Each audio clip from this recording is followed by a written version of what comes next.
Welcome है आप सबका मेरे channel Ram sim tech edu में। आज हम बात करने जा रहे हैं मेंबर कॉलिंग इन जावा में। ठीक है, तो मेंबर कॉलिंग जावा में क्या होती है उसके बारे में आज डिस्कस करेंगे। तो मेंबर कॉलिंग का मतलब क्या है, ठीक है, एक एक करके समझते हैं, आगे चलेंगे अपने वीडियो में। तो मेंबर का मतलब आपका ये होता है कि एक क्लास में कितने मेंबर्स होते हैं। तो एक क्लास में क्या क्या मेंबर्स हो सकते हैं, या तो एक वेरिएबल होगा या तो एक मेथड होगा। ठीक है, तो ये दो तरीके के मेंबर हैं जो हम क्लास में मेनली देखते हैं। तो इन्हें हम मेंबर बोलते हैं, अपनी क्लास को क्लास के मेंबर्स बोलते हैं, वेरिएबल और मेथड को। अब मेंबर कॉलिंग का ये मतलब है कि जब भी आप अपने वेरिएबल या फिर मेथड को यूज करना चाहते हो तो आप क्या करते हो, उनको यूज करने के लिए कॉल करते हो। अब इस कॉल का एग्जैक्ट मतलब समझते हैं और आगे चलते हैं। ठीक है, तो मेंबर कॉलिंग जो है अपने वेरिएबल्स और अपने मेथड्स को हम यूज करने के लिए मेनली सुपर और दिस कीवर्ड का यूज कर सकते हैं।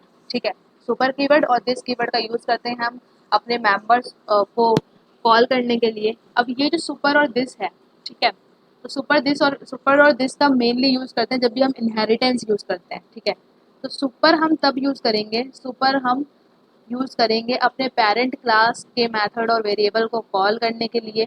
ठीक है, अब पेरेंट क्लास के मेथड और वेरिएबल को कॉल तो कर रहे हैं, पर कहाँ से कॉल कर रहे हैं, अपने चाइल्ड की क्लास से। ठीक है, अब अपनी चाइल्ड की क्लास से हम उस सुपर कीवर्ड के जरिए अपने पेरेंट के वेरिएबल या फिर मेथड को कॉल कर सकते हैं। अब दिस कहाँ यूज करता है, दिस दिस कहाँ पे यूज करते हैं हम, दिस हम सेम क्लास में ही जब हम अपने मेथड और वेरिएबल को यूज करना चाहते हैं तो वहाँ पे हम दिस कीवर्ड का यूज करते हैं। अभी तो ये थोड़ा-सा थ्योरेटिकल जा रहा है, थोड़ा-सा सर के ऊपर से भी जा चला गया होगा, मानती हूँ मैं, मुझे समझ में आ रहा है आपकी बात।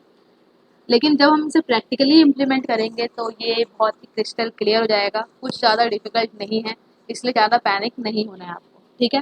तो बढ़ते हैं आगे अपने प्रोग्राम की तरफ और वन बाय वन चीज़ों को समझेंगे बिल्कुल क्लैरिटी के साथ। ठीक है? तो बढ़ते हैं अपने प्रोग्राम की तरफ। मैंने अपना एक्लिप्स आईडी खोल लिया है, मैं एक्लिप्स में कोडिंग करने जा रही हूँ और मैंने अपना प्रोग्राम बनाया। न्यू में जाके क्लास क्रिएट करी और यहाँ पे मैं अपनी क्लास का नाम लिख रही हूँ। इनहेरिटेंस में हम इसको यूज करने वाले हैं दिस कीवर्ड और सुपर कीवर्ड को। इनहेरिटेंस विद दिस और सुपर। तो मैं इनहेरिटेंस के साथ दिस और सुपर को यूज करूंगी आज अपने प्रोग्राम में और आपको उसका कॉन्सेप्ट समझाने की कोशिश करूंगी। ठीक है, तो ये बन चुका है हमारा इनहेरिटेंस का प्रोग्राम। उसमें चलिए कोड करते हैं। तो मैं इसमें सबसे पहले अपनी एक क्लास बना रही हूँ ए नाम की।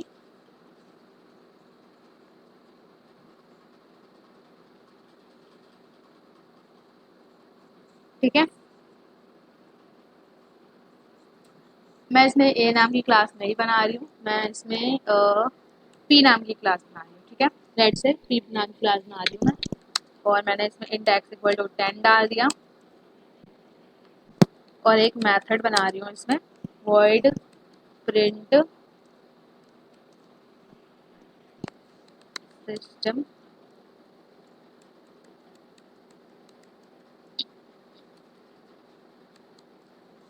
ठीक है, तो मैं यहाँ पे प्रिंट करवा रही हूँ हेलो ए, ए नहीं P, hello P, hello P. ठीक है, बिल्कुल क्लियर है आपको, यहाँ पे यहाँ तक क्लियर हो रहा होगा। अब मैं एक बना रही हूँ, क्लास बना रही हूँ एक और क्यू नाम की, जिसमें मैं एक्सटेंड कर रही हूँ, इनहेरिट कर रही हूँ पी को। ठीक है,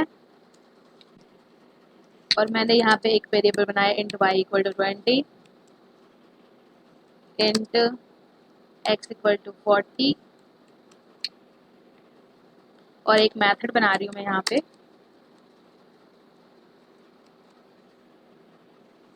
इसमें मैं एक जेड वेरिएबल बना रही हूँ मेथड के अंदर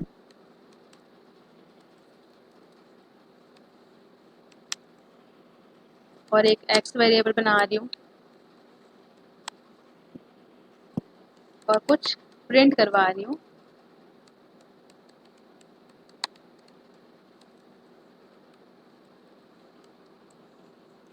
यहाँ पे मैं प्रिंट करवा रही हूँ by the help of super keyword super dot x.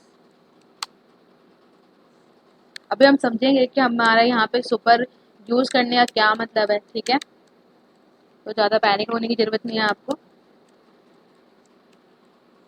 Just हमने इसको कॉपी पेस्ट कर लिया, कुछ और लाइनें हमें प्रिंट करवानी है अपने प्रोग्राम में।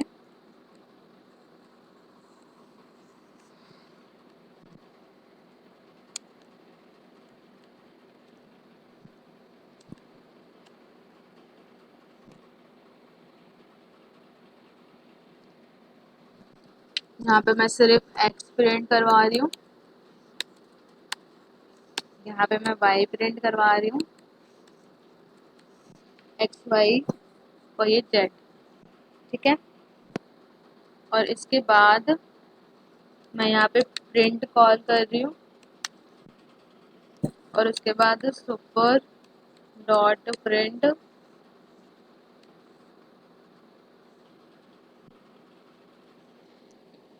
ठीक है। तो अभी हम इसे वन बाय वन करके कोड समझेंगे कि यहाँ पे हम ये चीज़ें क्यों कर रहे हैं। तो एक मैंने m1 नाम का एक इसमें मेथड बना लिया है, अब मैं एक इसमें m2 नाम का एक मेथड बनाऊंगी।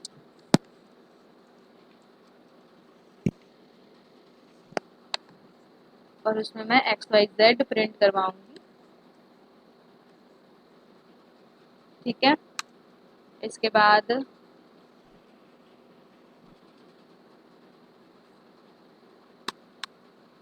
xy प्रिंट करवा लिया और यहाँ पे मैं एक और मेथड बना रही हूँ प्रिंट नाम का, और यहाँ पे मैं जस्ट प्रिंट करवा रही हूँ हेलो बी।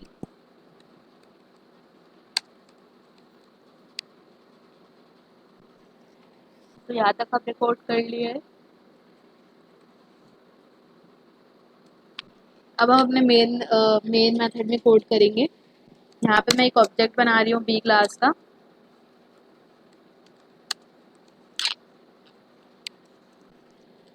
ऑब्जेक्ट बना लिया। अब बी डॉट एम बी की हेल्प से मैं m1 कॉल कर रही हूँ, बी की हेल्प से मैं m2 कॉल कर रही हूँ और कुछ प्रिंट भी करवा रही हूँ, सिस्टम डॉट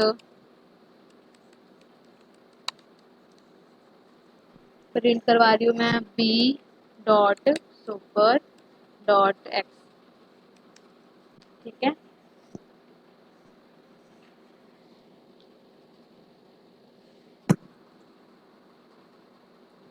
थोड़ा सा गलत हो गया यहाँ पे मैं प्रिंट करवा रही हूँ बी डॉट एक्स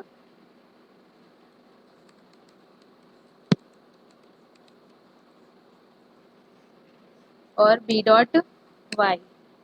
तो ये कुछ कुछ चीज़ें मैंने यहाँ पे कोड में लिख दी हैं आपको, और एक बार इसका रिजल्ट देख लेते हैं, फिर उसके बाद डिस्कस करेंगे क्या ये चीज़ें क्यों प्रिंट हो रही है यहाँ पे, ठीक है। तो मैंने इसे सेव करा एंड रन कर दिया।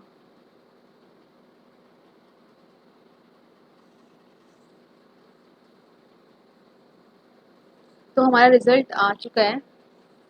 अब इसको एक बार समझने की कोशिश करते हैं कि इधर रिजल्ट ये क्यों आया है, ठीक है। तो हम अपनी ए क्लास में तो मुझे नहीं लगता कोई प्रॉब्लम होगी, जो पी क्लास है उसमें कोई प्रॉब्लम नहीं है। बी नहीं लिखना चाहिए था यहाँ पे क्यू आएगा, क्यू नाम से हमने क्लास बनाई है, बी से नहीं बनाई है, ठीक है। इसे सही कर लीजिएगा, run as one Java application, ठीक है। तो रिजल्ट कुछ इस तरीके से आ रहा है और समझने की कोशिश करेंगे अभी। एक बार क्यू क्लास को देख लेते हैं, पी क्लास में तो कोई प्रॉब्लम नहीं लगती मेरे को, यहाँ पे हमने वैसे भी नॉर्मल कोड लिखा हुआ है। क्यू क्लास में देखते हैं।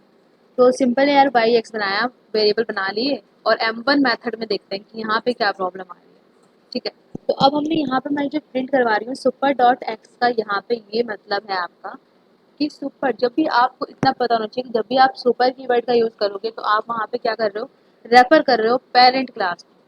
तो ये बोल रहा है कि यार पेरेंट क्लास से एक्स का वैल्यू प्रिंट करवा दो, ठीक है। तो पेरेंट क्लास में एक्स का वैल्यू क्या है, 10 है।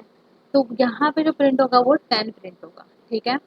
और फिर आप क्या, यहाँ पे जो दिस डॉट एक्स हो रहा है, तो दिस का मतलब ये होता है कि चाइल्ड क्लास को यहाँ पे ये रेफर कर रहा है कि आप जो है अपनी चाइल्ड क्लास का यहाँ पे रेफर करो। आपको इतना पता होना चाहिए कि अगर हम यहाँ पे नॉर्मल एक्स लिख रहे हैं, तो नॉर्मल एक्स अगर हम लिख रहे हैं तो ये जो सेम ब्लॉक है, मतलब यहाँ पे जो कौन सा ब्लॉक है, ये मेथड वाला ब्लॉक के अंदर है, मेथड के अंदर है। तो वो जो मेथड के अंदर जो वेरिएबल होगा उसकी वैल्यू को रेफर करेगा। तो यार ये एक्स तो इधर भी है और इधर भी है और इधर भी है, लेकिन हम यहाँ पे अगर सिंपल एक्स लिखेंगे तो वो सेम ब्लॉक के अंदर की वैल्यू को रेफर करेगा, और यहाँ पे जो एक्स की वैल्यू है वो 50 है, तो इसलिए यहाँ पे 50 प्रिंट हो जाएगा। लेकिन आप चाहते हो कि यार मुझे जो ऊपर जो मैंने बाहर डाली हुई है वैल्यू उसको प्रिंट करवाना चाहते हो, तो उसके लिए आपको यहाँ पे दिस लिखना पड़ेगा। दिस क्या करेगा, जो भी आपके चाइल्ड क्लास में जो वैल्यू होगी उसको प्रिंट करवा देगा।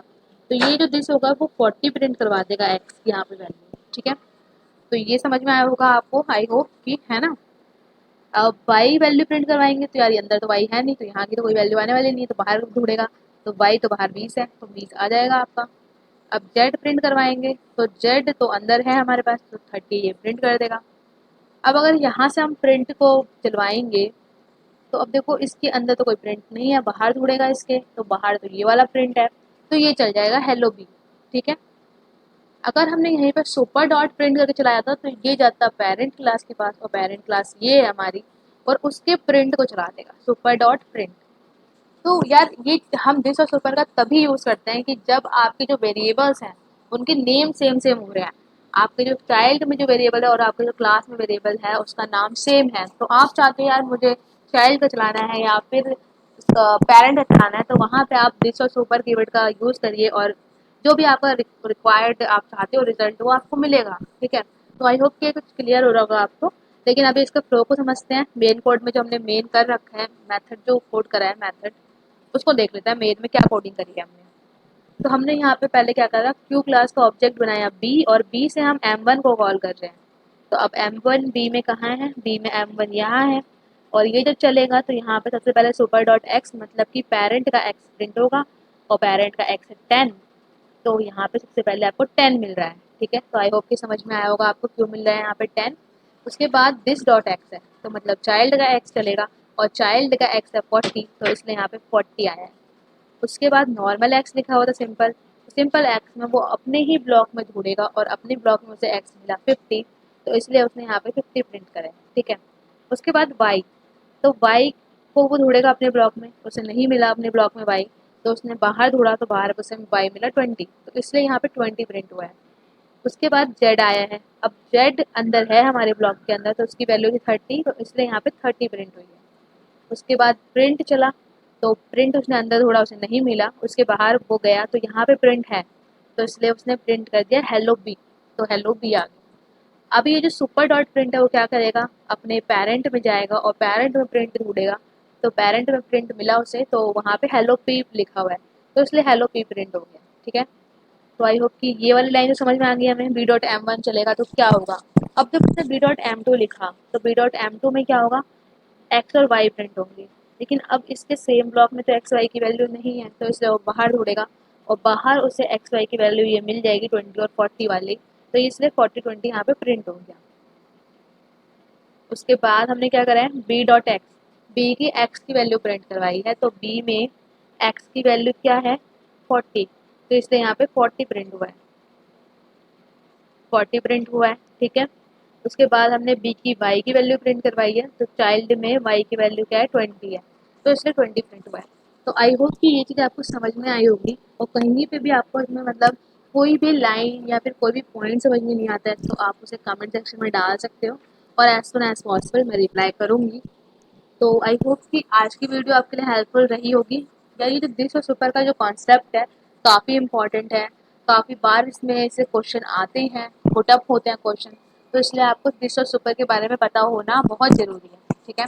तो आज की वीडियो यहीं पे एंड करते हैं, और दूसरी वीडियो में मिलेंगे कुछ अच्छे कॉन्सेप्ट के साथ जावा के। तब तक के लिए थैंक यू, बाय बाय।